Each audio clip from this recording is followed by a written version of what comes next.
Voilà, par rapport à ce dernier point, un motif sous forme d'objet dynamique dans Photoshop avec torsion dynamique. Je vous montre ça dans Photoshop, c'est donc un motif Illustrator. Alors c'est pas extrêmement bien fait ici parce que le motif, on sent qu'il est un peu étiré sur le haut. Mais malgré tout, c'est pas mal. Je pense que si on vous demandait de faire ce genre de choses, ce serait pas si évident que ça pour vous. On vous donne cette image-là et on vous demande de simuler l'implantation d'un motif en perspective sur les façades. Voilà. Voilà. Avec bien sûr les ombres d'origine. Sinon, ça fait n'importe quoi. S'il n'y a pas les ombrages, ça fait quelque chose comme ça. Donc, il y a les ombres, il y a les reflets, les ombres, les reflets. On ne les voit pas trop là. C'est juste sur le bord là qu'il y a quelque chose qui change. Et donc, ça peut servir à faire plusieurs choses, notamment au niveau du design industriel, simuler l'implantation d'un motif sur des appareils comme des aspirateurs, des bouilloires, etc. Avant même de faire le prototypage en vrai, vous pouvez faire en infographie. Souvent, on va vous dire, oui, si on veut pouvoir faire ça, il faut modéliser en 3D l'objet, oui, ça va prendre 3 ou 4 heures, oui, c'est 500 €. Là, c'est en moins de 5 minutes.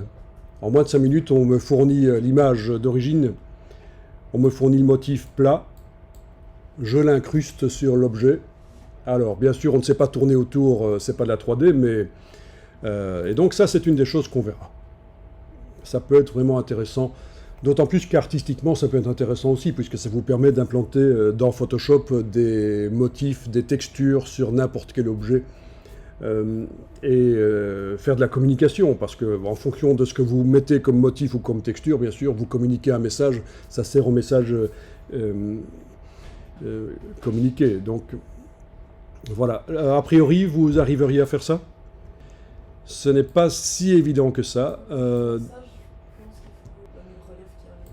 Il y a des astuces. Il y a des astuces. En fait, il faut se servir d'une sélection de l'objet d'origine pour aller ombrer et mettre les reflets éventuels sur la texture.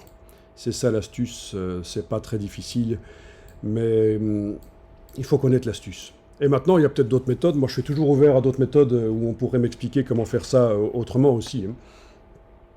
Mais donc voilà, un motif Illustrator pourrait être placé de manière dynamique sur un support comme ça. Dynamique, ça veut dire que je peux en 30 secondes, 1 minute, le remplacer par un autre.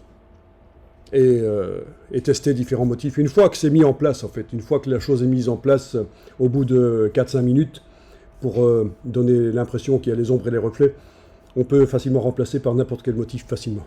Donc venant d'Illustrator ou ailleurs. Donc voilà, je tenais à vous montrer ça parce que ça fait partie des choses qui pourront être vues.